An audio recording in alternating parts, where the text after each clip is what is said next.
திராவிட முன்னேற்ற கழகம் என்ற எஃகு கோட்டைக்கு பல்வேறு தூண்கள் இருந்தாலும் உயிர்காக்கக்கூடிய தூண்களாக மக்களுக்கு இன்னல் ஏற்படுகிற பொழுது, இடர்பாடு ஏற்படுகிற பொழுது அவர்களின் உயிர் பாதுகாப்பு கவசமாக என்றைக்கு நாம் மதிக்கக்கூடிய அணியாக இருக்கக்கூடிய திராவிட முன்னேற்ற கழகத்தினுடைய மருத்துவர் அணி சார்பில் தஞ்சை மண்டல திராவிட முன்னேற்ற கழக அளவில் சமூக நீதி மற்றும் பகுத்தறிவு பாசறை கூட்ட நிகழ்ச்சிக்கு தலைமையேற்றிருக்கிற மாவட்ட கழகத்தினுடைய செயலாளர், திருவையாறு தொகுதியுடைய சட்டப்பேரவை உறுப்பினர், 1989 நினைத்து பாருங்கள் ஆண்டை, 1987-89 அந்த ஆண்டிலேயே சூப்பர் ஹீரோவாக நின்று வெற்றி பெற்ற ஆருயிர் அண்ணன் துரை சந்திரசேகர் அவர்களே, வரவேற்புரையாற்றிய நிகழ்ச்சியை உருவாக்கி தந்திருக்கிற மாநில மருத்துவர் அணியின் துணை செயலாளர், வணக்கத்திற்குரிய துணை மேயர், மருத்துவர் அணியினுடைய மண்டல பொறுப்பாளர், துடிப்போடு இந்த நிகழ்ச்சியை உருவாக்கி இது பாசறை கூட்டமா அல்லது பாசறை மாநாடா என்று எல்லோரும் வியக்கக்கூடிய வகையில் கண்ணுக்கு எட்டிய தூரம் வரை கடக பாசறையை உருவாக்கி தந்திருக்கிற எனது அன்பு சகோதரி, வாழையடி வாழையாக வந்ததொரு கூட்டம் என இயக்கத்திற்கு தந்தைக்கு பின் தங்கையாக நாம் ஏற்றுக்கொண்டு பணியாற்றுகிற சகோதரி டாக்டர் அஞ்சுகம் பூபதி அவர்களே,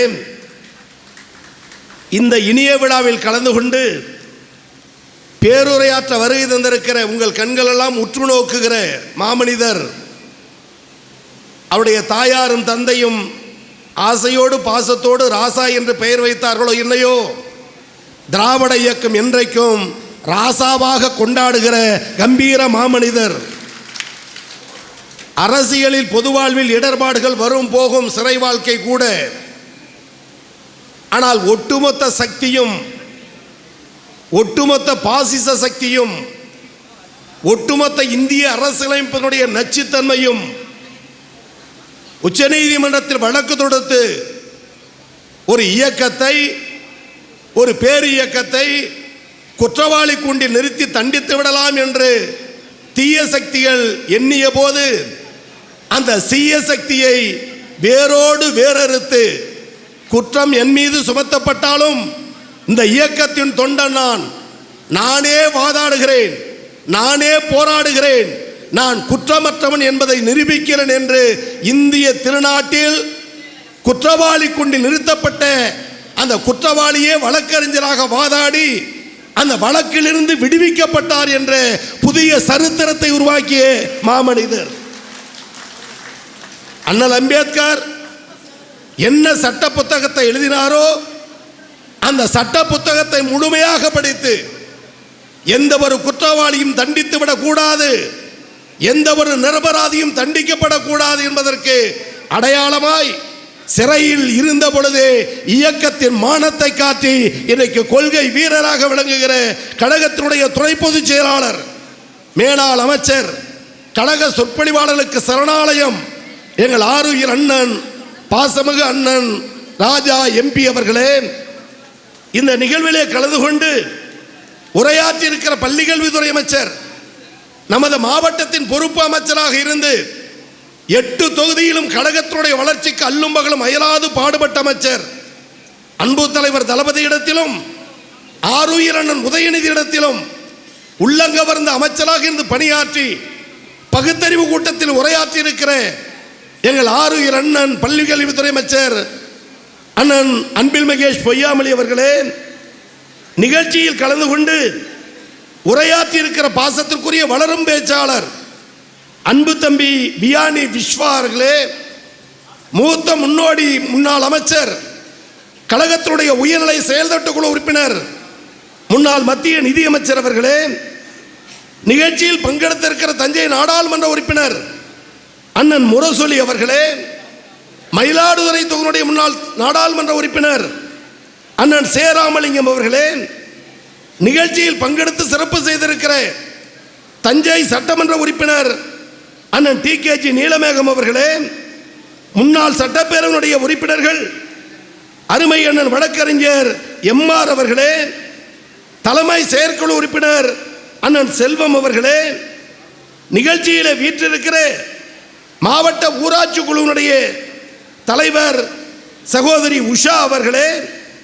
மருத்துவர் அணியில் பணியாற்றுகிற அன்பு சகோதரர்களே, மாநகர கழகத்தின் செயலாளர், வணக்கத்திற்குரிய துணை மேயர் எனது ஆருயிர் அண்ணன் சன் ராமநாதன் அவர்களே, மருத்துவர் அணியில் அற்புதமான முறையில் உரையாற்றி அடுக்கடுக்கான செய்திகளை உங்களிடத்தில் பதிய வைத்திருக்கிற மருத்துவர் அணியினுடைய மாநில செயலாளர், ஆயிரவிளக்கு தொகுதியினுடைய சட்டப்பேரவை உறுப்பினர், சட்டமன்றத்தில் சங்கநாதமாக எதிரிகளுக்கு சிம்ம சொப்பனமாக விளங்குகிற போர் முரசு எங்கள் ஆருயிர் அண்ணன் மருத்துவர் எழிலன் நாகநாதன் அவர்களே, நிகழ்ச்சியில் கலந்து கொண்டு பெருமை சேர்த்திருக்கிற கழக மருத்துவர் அணியினுடைய தலைவர், நாடாளுமன்ற உறுப்பினர், தந்தைக்கு பின் தங்கையாக என்று சொன்னேனே, கழகத்தினுடைய மூத்த தலைவராக இருந்து வழிநடத்திய அண்ணன் NVN சோமு அவருடைய அன்பு புதல்வி எங்களுடைய அன்பு சகோதரி கனிமொழி அவர்களே,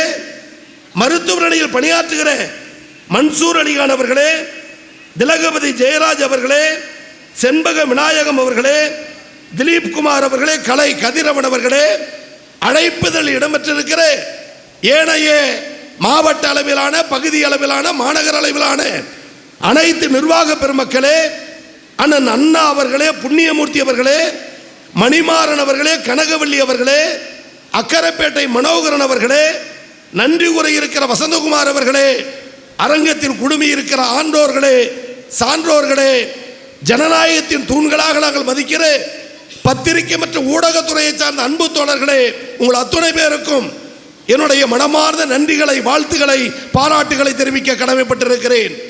அதிக நேரம் பேசுகிற ஆற்றலுடைய அன்பு சகோதரர் டாக்டர் எழிலன் அவர்களும், பள்ளி கல்வித்துறை அமைச்சர் அவர்களும், மாண்புமிகு முன்னாள் மத்திய அமைச்சர் உரையாற்ற வேண்டும் என்பதற்காக சுருக்கமாக உரையாற்றி பகுத்தறிவு பாசறை கூட்டத்தை நிறைவு செய்திருக்கிறார்கள்.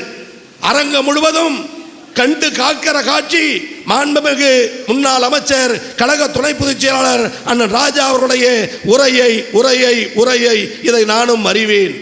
சில நிமிடங்களில் என்னுடைய கருத்தையும் பகுத்தறிவு பாசறை கூட்டத்தில் பதிவு செய்தால் திராவிட சிந்தையாளர் ஒவ்வொருவருக்கும் அது கடமை என்ற நிலையிலே தான் உங்கள் முன்னால் நின்று பேசிக் கொண்டிருக்கிறோம். உரையாற்றிய எல்லோரும் மருத்துவர்கள் என்று சொன்னால் முகாம் நடத்துவார்கள், ஊசி போடுவார்கள், மருந்து தருவார்கள். அதோடு சரிதான் என எண்ணிக்கொண்டிருக்கிற இந்த தமிழகத்தில் மருத்துவர் அணி பகுத்தறிவு பாசறை கூட்டம் நடத்தும் என்பதை தஞ்சை மண்டல மாநாடு நிரூபித்திருக்கிறது. இது வரவேற்கத்தக்கது. மருத்துவர்கள் தான் பகுத்தறிவுகள். சாமியார்களும் மந்திரவாதிகளும் மக்களை ஏமாற்றி வியாதியை சொல்லி வியாதியை போக்குகிறேன் சொல்லி திண்ணூறு பூசி கயிறு கட்டி குணப்படுத்துவன் என சொல்லுவார்கள். அது ஏமாற்று செயல்.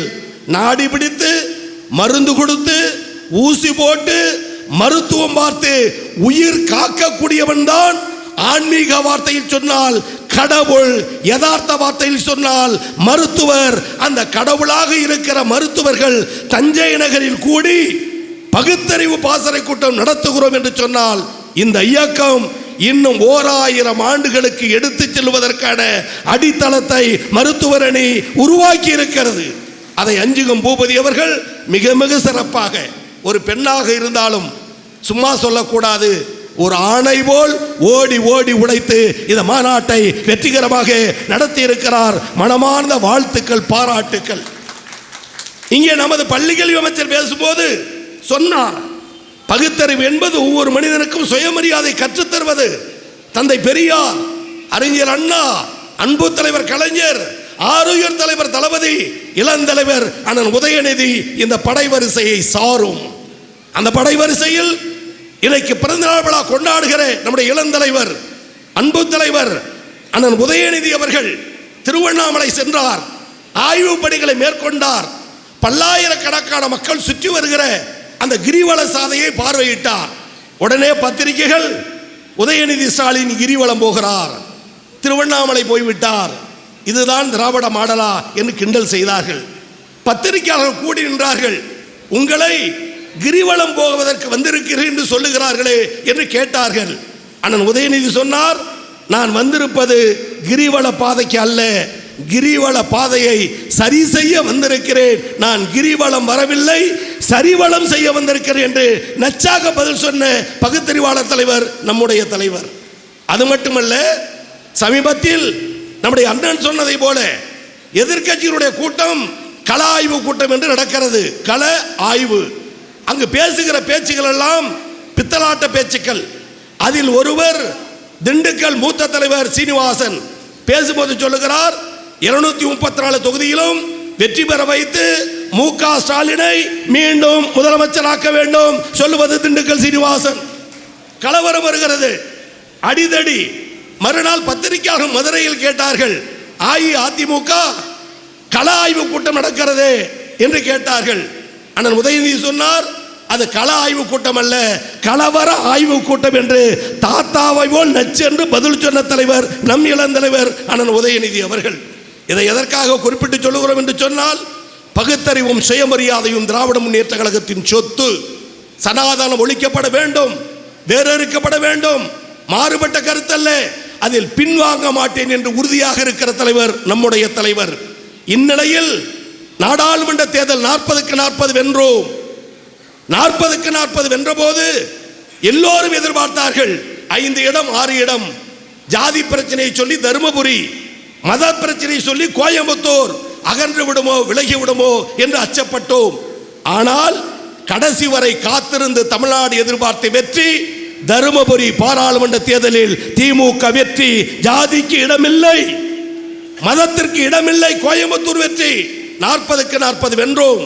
தலைவர் நன்றி கூறி பேசினார். பேசி முடித்துவிட்டு சொன்னார், நாடாளுமன்ற தேர்தல் வெற்றி பெற்று விட்டோம், அடுத்த இலக்கு சட்டமன்ற தேர்தல் 234 தொகுதிக்கு 200 தொகுதியை நாம் வெற்றி பெறுவோம் என்று தலைவர் சொன்னார்.